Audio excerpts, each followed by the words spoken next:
itu Yesus, right? Nabi Isa. Kayak di hati gue tiba-tiba ngerasa, tolong dong kasih tahu Caca si ayat ini yang dari Alkitab ini, dari Mazmur 27:10. Lo bacanya. Ya, shalom bagi kita semua dimanapun kita berada pada saat ini. Kiranya kita semua tetap berada dalam keadaan sehat dan apapun yang merupakan aktivitas kita sepanjang hari ini, kiranya Tuhan Yesus memberkati. Dan kembali berjumpa lagi di channel kita ini, yaitu Zumayan Yasin. Terima kasih buat teman-teman semua dan juga para sahabat yang sudah mendukung perkembangan channel ini dengan setia. Dan kiranya kita tetap menggunakannya untuk menjadi berkat bagi semua orang. Nah teman-teman, pada video kali ini saya membagikan kepada kita semua di mana akhir-akhir ini begitu viral ya, di mana ada percakapan antara Marsyanda dengan Daniel Mananta, di mana Daniel Mananta ini dituduh sebagai orang yang mengkristenisasi si Marsyanda ini atau yang disebut Caca. Di mana di podcast Daniel Mananta ini teman-teman ada percakapan, dan tidak hanya itu, ada juga Daniel Mananta itu mengajak Marsyanda ini atau Caca ini untuk membuka Alkitab dan kemudian untuk membaca ayat Alkitab dari kitab Mazmur. Dan dengan demikian ada banyak tanggapan dari channel-channel saudara kita muslim ini dengan asumsi-asumsi yang negatif terhadap Daniel Mananta. Mereka menuduh bahwa Daniel Mananta melakukan kristenisasi terselubung. Oleh karena itu teman-teman, mari kita simak saja videonya yang berikut ini. Itu Yesus, right? Nabi Isa. Kayak di hati gue tiba-tiba ngerasa, tolong dong kasih tahu Caca si ayat ini yang dari Alkitab ini, dari Mazmur 27:10. Lo bacanya. Sekalipun ayahku dan ibuku meninggalkan aku, namun Tuhan menyambut aku. Gue tadi pas lu ngomong lu lagi ada di waiting room, gue ngerasa you're waiting for something. Hari ini pintu itu terbuka dan lu nengok, dan di situ Tuhan. Can I say something? Sure. I feel that even in the waiting room, God was holding my hand the whole time. Nah, dalam podcastnya Bung Daniel, di sana ada Caca dan Bung Daniel, lalu kemudian Caca disuruh untuk membaca Bible, kitabnya non-muslim. Bahkan bukan hanya itu saja, kata Bung Daniel, ketika di waiting room, Caca melihat ke pintu, nah di situ ada Tuhan. Sehingga Bung Daniel mengatakan bahwa Yesus ingin sekali menjadi Bapa buat Caca. Ikhwatillah, hal ini tentunya sangat disayangkan. Kenapa? Karena Caca, kita tahu bahwa beliau adalah seorang muslimah. La yahillu damu mri'in muslim illa bi ihda salas. Tidak halal darah orang muslim ditumpahkan kecuali dia melakukan 3. Siapa yang melakukan 3 maka boleh dipancung kepalanya, mati. Yang pertama, an-nafsu bin nafsi, pembunuh. Dalam Islam pembunuh tidak dihukum penjara, tapi hukum pancung. Yang kedua, as-sayyibuz zani, sudah menikah, punya istri, punya suami tapi berzina, maka juga dihukum mati, ditanam setengah badannya, dilempar batu pakai mati sampai mati. Yang ketiga, at-tariqu lidinihi al-mufariqu lil jamaah, orang yang murtad meninggalkan agama Islam maka dianggap pengkhianat, maka dia dihukum mati, hukum pancung menurut hukum Islam. Tapi kita tidak pakai hukum itu, kita pakai hukum konvensional. Apalagi liberal, sekuler, bebas. Orang gonta-ganti agama seperti ganti sendal, seperti ganti baju. Pakai baju ini tipis kedinginan, pakai baju tebal. Pakai baju tebal kepanasan, pakai baju tipis. Enak saja. Bahkan di podcast, orang murtad enak aja ngomong, seenaknya menghina agama. Tak bisa ditegakkan. Jadi bagaimana sikap kita sebagai keluarga? Jangan putuskan, karena kalau putus dia semakin nyasar, semakin jauh. Kalau masih ada nomor handphonenya, tetap tiap hari kau mesti balik kepada Islam. Wa may yartadda minkum an dinihi, siapa yang murtad dari agama Allah maka dipancung kepalanya. Lalu kemudian mesti dikasih tahu, kau nanti kalau mati tidak diterima Allah. Wa may yabtaghi ghairal islami dina, siapa yang mencari agama selain Islam, falan yuqbala minhu, maka dia tidak akan diterima Allah. Wa huwa fil akhirati minal khasirin, di akhirat termasuk orang rugi karena masuk neraka khalidina fiha abada, kekal selamanya.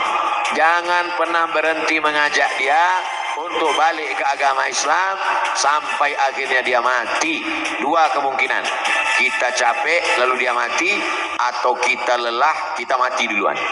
Yang penting kita sudah melaksanakan amar ma'ruf nahi mungkar. Adapun berbaik-baik menganggap ini bukan masalah, maka kita sudah melakukan setuju dengan perbuatan mungkar. Man ra'a minkum mungkaran, siapa yang melihat perbuatan mungkar, falyughayyir biyadihi, rubah dengan tangan. Fa illam yastati, kalau tak sanggup dengan tangan, fa bilisani, dengan lidah. Kalau tidak sanggup dengan lidah, dengan hati. Jangan diam, karena diam berarti as-sakitu anil haq syaitan akhras. Orang yang diam terhadap kebenaran diinjak-injak. Orang minum khamar aja kita tak boleh diam. Innamal khamru khamar, wal maisir judi, wal ansab menyembelih binatang untuk berhala, wal azlam mengundi nasib, rijsun najis min amali syaitan, perbuatan syaitan. Fajtanibu, jauh. Apalagi yang lebih hebat daripada zina, lebih hebat daripada minum khamar, apa dia? Jadi itu dia videonya teman-teman ya. Kita sudah mendengarkan bagaimana percakapan Daniel Mananta ini. Nah, di video fullnya teman-teman, Daniel Mananta ini mengajak Marsyanda atau Caca ini untuk membaca ayat Alkitab, yang dimana kalimat dari ayat tersebut mengatakan bahwa sekalipun ayah dan ibuku meninggalkan aku, tetapi atau namun Allah atau Tuhan menyambut aku. Nah, jadi kenapa Daniel Mananta mengajak Marsyanda ini atau Caca ini untuk membaca ayat demikian? Karena menurut Daniel Mananta ada satu suara di hatinya atau hati nuraninya untuk menyampaikan ayat tersebut kepada Marsyanda ini atau Caca ini supaya didengar. Nah, menurut saya tidak ada unsur ya pemaksaan untuk diajak Marsyanda ini menjadi Kristen. Dan lagian kita tahu bahwa Marsyanda ini sampai sekarang dia belum dinyatakan sudah murtad. Dan justru orang-orang yang berasumsi negatif ini yang memang iman mereka itu tidak kuat. Nah, justru mereka yang kepanasan, justru mereka yang kejang-kejang ketika mereka menonton video Daniel Mananta di channelnya ketika dia mengajak Marsyanda ini untuk berdialog. Dan kemudian dia mengajak juga Marsyanda ini untuk berdoa ya. Nah, menurut saya ini hal yang lumrah teman-teman ya. Kalau misalnya Daniel Mananta mengajak Marsyanda ini untuk membaca ayat Alkitab dan kemudian mengajak berdoa, menurut saya itu tidak masalah. Nah, kecuali kalau misalnya Caca ini merasa keberatan ketika dia diajak oleh Daniel Mananta untuk berdoa. Nah, kalau misalnya kita sebagai orang yang sudah memiliki Tuhan, yang sudah punya keyakinan, jadi tidak masalah kalau kita berdoa sekalipun itu sesuai dengan kepercayaan masing-masing, apalagi mereka berdialog. Dan ada hal yang menarik di mana juga Daniel Mananta mengeluarkan satu statement di mana dia mengatakan bahwa Tuhan Yesus ingin menjadi Bapak dari Marsyanda ini atau Caca ini, yang artinya teman-teman bahwa Daniel Mananta itu sedang memberitakan bahwa Tuhan yang dia yakini itu adalah Bapa atas seluruh umat manusia, bukan hanya orang Kristen, bukan hanya orang yang mengikut Kristus atau murid-murid Yesus Kristus, tetapi Tuhan Yesus adalah Bapa atas seluruh makhluk. Dan dialah Allah yang telah inkarnasi jadi manusia. Dan di dalam tubuhnya sebagai manusia, disitulah dia mengorbankan hidupnya.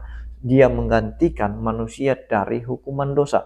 Yang sebenarnya manusia itu mati karena dosa-dosanya. Tetapi karena begitu besar kasih Allah bagi manusia, sehingga ia mengaruniakan anaknya yang tunggal, supaya setiap orang yang percaya kepadanya tidak binasa, melainkan beroleh hidup yang kekal. Nah, tugas Daniel Mananta di sini teman-teman, ya dalam dialog itu dia sedang menguatkan Marsyanda ini dan dia sedang mendoakan supaya yang terbaiklah buat Marsyanda ini atau Caca ini. Dan Daniel Mananta nggak pernah mengharapkannya atau berharap pasti agar Marsyanda ini bisa masuk Kristen. Tidak pernah mengharapkan demikian. Mereka hanya berdialog santai, di mana di sana Daniel Mananta itu mewawancarai Marsyanda ini. Dan kemudian Marsyanda menjawab dengan santai juga, dengan jujur. Apa yang dia alami, dia sampaikan di sana. Nah, sehingga Daniel Mananta juga merasa tersentuh dengan kisah yang dialami oleh Marsyanda ini, sehingga dia membuka satu ayat untuk menguatkan Marsyanda ini atau Caca ini supaya jangan berlarut-larut dalam kesedihan. Nah, dia mendoakan, dia memberikan kekuatan sehingga dengan demikian bisa lega hatinya. Nah, sekalipun sampai sekarang Marsyanda itu tidak memilih untuk mengikuti Yesus, itu urusan dia, itu pilihan, dan tidak ada unsur paksaan yang dilakukan oleh Daniel Mananta. Nah, sama seperti statement Kiai Buya Syakur teman-teman, bahwa kalau memang misalnya kamu masih ragu dengan agamamu, ya lebih baik murtad saja, ikut yang pasti-pasti saja. Jadi sekali lagi saya mau katakan kepada saudara-saudara kita yang muslim, jangan terlalu berlebihan sehingga ada asumsi-asumsi negatif ketika ada dialog antar Daniel Mananta dengan Marsyanda ini atau yang disebut Caca ini. Jadi biarlah kiranya kita tetap berpikiran positif saja. Demikian yang saya sampaikan, kiranya Tuhan Yesus memberkati kita semua. Shalom.